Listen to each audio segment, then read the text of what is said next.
Kota, a small town in Rajasthan. But what exactly it means for me? It's a place where everybody came to achieve something. Some loses and some students succeeded.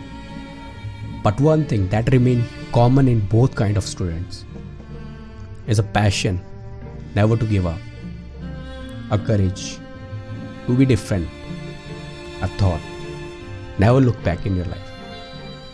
And yeah, this is what Kota actually mean for me.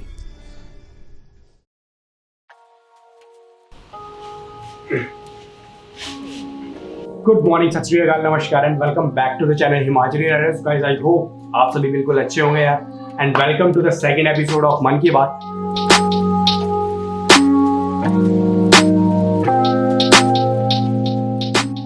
And this is kind of episode जहां पे मैं यार अपनी मन की बात तुमसे करता हूं। एंड यहाँ पे कोई भी स्क्रिप्ट नहीं होती, जो मन में आएगा वो तुमसे शेयर करूंगा यार। और आई होप तुम इसके एंड में, इस एपिसोड के एंड में कुछ सीख के जाओगे इस एपिसोड से।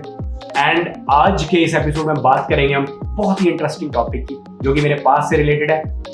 Dark side of Kota versus bright side of LPU. Dark side of Kota isn't exactly dark side for me, but यहाँ पे मैंने काफ़ी ज़्यादा स्ट्रगल किया है यार। और इस स्ट्रगल से काफ़ी ज़्यादा चीज़ें मैंने सीखी है, वही तुमसे शेयर करूँगा आज यार। और जो सबसे पहली चीज़ है, मेन इंपॉर्टेंट चीज़ जो मैं यहाँ से लर्न की है, वो है how to fight with your fears.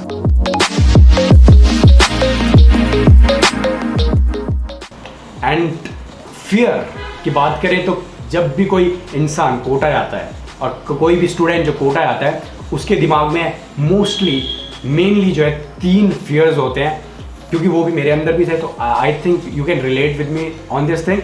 सबसे पहला फियर ऑफ लोनलीनेस।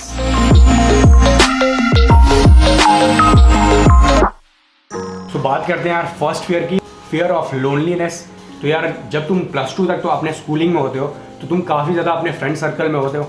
और जैसे ही तुम उस फ्रेंड सर्कल से बाहर निकल कर तुम्हारे अराउंड जो चीज़ें होती है, वो है 3 या 4 ही चीज़ें जो है लिमिटेड से रह जाती है। क्लास के लिए उठना, पढ़ना, वापस से सो जाना, फिर से उठना, शीट सॉल्व करना। अगर यही चीज़ें जो तुम्हारे दिमाग में चलती रहेगी, तो काफ़ी ज़्यादा तुम्हारे दिमाग में जो है एक अकेलासापन जो फील होता है यार। और वो मैंने 1 साल काफ़ी ज़्यादा एक्सपीरियंस किया है। और ये जो है काइंड ऑफ डार्क था मेरे लिए, क्योंकि मैंने ये सब चीज़ें पहले कभी भी एक्सपीरियंस नहीं की थी। मैं वहाँ पर जाकर काइंड ऑफ लिमिटेड सा हो गया था ना। मैं अपने रूम के बाहर निकलता था, जस्ट इंस्टीट्यूट जाता था, वहाँ से वापस आता था, अपना काम करता था, बाहर भी ज़्यादा कहीं जाता नहीं था। तो ये 1 साल मेरे लिए काफ़ी ज़्यादा जो है स्ट्रगलिंग रहा था। बट यहाँ से जो चीज़ें मैंने सीखी है, वो मैं तुम्हें ब्राइट साइड में बताऊँगा। और दूसरी चीज़ जो है फियर ऑफ फेलिंग।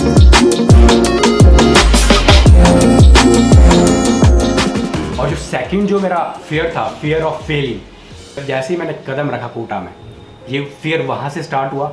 और ये फियर तब तक रहा जब तक कि मेरा रिजल्ट नहीं आ गया जेईई मेंस का। और ये फियर कैसा था, यहाँ पे यार मेरे दिमाग में जो हमेशा यही रहता था कि मेरी जो स्टडी है, मेरी जो कोचिंग है, उसमें इतना पैसा लग रहा है, क्या मैं ये रिकवर कर पाऊँगा इस कोचिंग के बाद? क्या मैंने गलत डिसीज़न तो नहीं ले लिया यार? क्या मेरी जितने भी शीट्स है वो सॉल्व हो पाएंगी? अगर नहीं होगी तो मे बी मैं इसमें डिज़र्व नहीं करता। ये सारी चीज़ें जो है मेरे दिमाग में हमेशा चलती रहती थी। और हाँ, काइंड ऑफ बोल सकते हो यार, तुम एक इंसान जो कि एक स्टेट से आया है और अपने घर से 2 या 3 हज़ार किलोमीटर दूर है, first time in the history of his life, so उसके दिमाग में ये आना बिल्कुल जायज़ सी बात है कि वो क्या फेल हो जाएगा। बट ये जो फियर है, यही सबसे इम्पॉर्टेंट चीज़ है। यही जो है लेसन सिखाता है तुम्हें, जो कि मैं तुम्हें अभी ब्राइट साइड में बताऊंगा।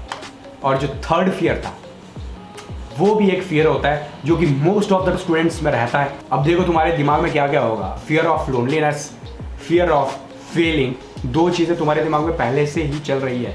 और अब ये जो रिजल्ट का टाइम आता है, जेईई एडवांस और जेईई मेंस का, यहाँ पे तुम्हें एक और डर रहता है।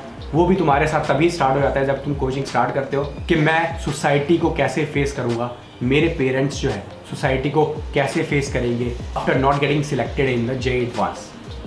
ये भी मेरे दिमाग में था उस टाइम, उस समय की बात है ये।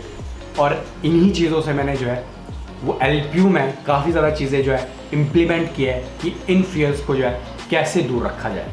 ये फियर सबके दिमाग में आएंगे यार। अगर तुम कोटा जैसी जगह पे होंगे ना जहाँ पे कि हर दिन कोई ना कोई बच्चा सुसाइड कर जाता है बिकॉज ऑफ द स्ट्रेस, तो वहाँ पे तुम्हारे दिमाग में भी ये फियर्स आना जायज़ सी बात है। बट ये फियर्स मैंने कैसे ओवरकम किए in a bright side of my life, in a bright side of my LPU। So वो तुम्हें ब्राइट सी जगह पे बताता हूँ। हम अपने ब्राइट साइड पे आ गए हैं और bright side is kind of outside of my space. So यहाँ पे आवाज़ तुम्हें जो है थोड़ा सा आएगी, उसको मैनेज कर लेना। सो कोटा से तुम्हें एक चीज़ नहीं बताई यार, काफ़ी इंटरेस्टिंग है जितनी भी मैंने गेमिंग सीखी है। बाय द वे गेमिंग का काफ़ी ज़्यादा फ़ैन था मैं और काफ़ी ज़्यादा गेम्स खेला करता था मैं बिफोर LPU। तो GTA 5 ये सब चीज़ें मेरे सारे मिशन ख़त्म कर लिए और काफ़ी ज़्यादा जो हॉलीवुड का चस्का लगा मुझे, सीरीज़ का चस्का, वो भी कोटा में ही लगा था और गेमिंग का भी कोटा में ही लगा था। और if you guys want to know कि गेमिंग और ये सीरीज़, हॉलीवुड सीरीज़ देखने की शुरुआत कैसे हुई, बहुत सारी देखी है मैंने, तो वो भी कोटा से ही ओरिजिन हुआ था उसका। Let me know in a comment section कि तुम्हें जाननी है पूरी स्टोरी कोटा की, तो मैं एलैबोरेट करके नेक्स्ट जो इसका एपिसोड 3 आएगा उस पर बात करेंगे। तो ब्राइट साइड पे हैं, तो अब रिजल्ट आ चुका था और तो अपना कुछ नहीं होगा ये JEE एडवांस में। सो अब मेन बात आती है कौन सी यूनिवर्सिटी में जो है मुझे एडमिशन लेनी चाहिए। जब मेरे सामने ये जो पोजीशन आई तो there are lots of options, VIT, SRM, अब CU, HPU, LPU, बहुत सारी ऑप्शंस थे मेरे पास और मैंने सिलेक्ट किया LPU। And I don't know why, but कुछ चीज़ें मुझे अच्छी लगी थी और मैं दिल की सुनता हूँ बस, तो मैंने चूज़ किया LPU। एंड वहाँ जाके जो एक मेन चीज़ मैंने सीखी है वो एक चीज़ थी जिसने मेरी लाइफ जो है पूरी चेंज कर दी। और वो एक चीज़ थी, वट एवर हैपन्स, जो भी चीज़ें पास्ट में हुई है, I think that happens for a reason, उसके पीछे कोई ना कोई रीज़न होता है ज़रूर। तो ये चीज़ मैंने लवली जाके सीखी, क्योंकि यहाँ पे मेरा फियर ऑफ लोनलीनेस पहले ही दिन ख़त्म हो गया इंडक्शन के टाइम, बिकॉज मेरे इतने सारे फ्रेंड्स बन गए वहाँ पे। फियर ऑफ जजमेंट और वो डर कि मैं फेल ना हो जाऊँ, वो सारा डर भी उसी पहले दिन ख़त्म हो गया, क्योंकि वहाँ पे कुछ इतना अच्छा एनवायरनमेंट लगा मुझे अपने फ्रेंड सर्कल से कि उन्हें कोई ज़्यादा परवाह नहीं होती यार, इंजीनियर्स को वैसे भी, कि फेल भी हो जाएं तो दोबारा से उठकर हम स्टार्ट करेंगे चीज़। तो वही मेरे दिल में अभी भी है, फेल भी हो जाओ ना किसी चीज़ में तो मैं उससे कोई चीज़ सीखता हूँ और उससे दोबारा से इम्प्लीमेंट करता हूँ। और जिसने यहाँ तक देख लिया है तो मैं तुम्हें एडवाइस देना चाहूँगा, और वो एडवाइस मैं तुम्हें बोल कर नहीं, तुम्हें एक्सप्लेन करके समझाता हूँ, काफ़ी ज़्यादा काम आएगी तुम्हें लाइफ में। कोटा वाले स्टाइल में समझाऊंगा तुम्हें।